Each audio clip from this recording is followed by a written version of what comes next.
Sa page na ginawa niya rin ng mali. Paano ball ulit? Paano? Ayoko na! Sige na. Ayoko! Paano uli yung acting ni ate mo? Dali, paano yung... Ayoko! Bilis na. I-release mo lang yan eh! Hindi. Bilis mo na. Ano ba? Bilis mo. Ah. Subo na. Break na nga sila ng jowa niya! Kaya na nga nila iyak! Ang layo ng panahon ng mga nakadiagnose ng profound hearing loss. Kasi naman siya nag-aaral sa Philippine School for the Deaf, Hindi, ano kasi. ina na hindi ganun Pag nalaman niyo naman hindi sa pag-aaralin. hindi rin marunong mag-sign language ang mga kausap niya. Bilis na.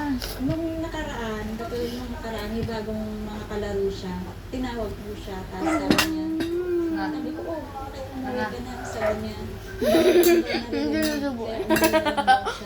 Ano na naman sasabihin sa kabila? Paano yun? Maya-maya, bumalik na. Dali. Dali na. Paano yun?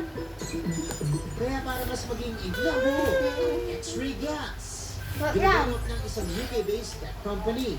Ang smart glasses na ito, kayang magpakita ng live subtitles sa salamin mula sa mga pag-uusap sa paligid. Nangyari sa atin!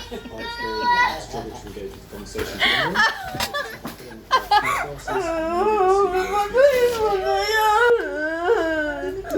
Ba't ka ba kasi umiiyak?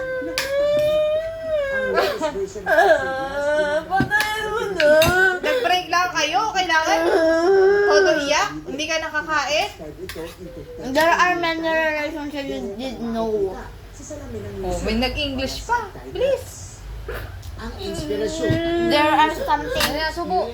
give at this letter. There are something give at this Ganito letter. po guys kapag ka broken hearted.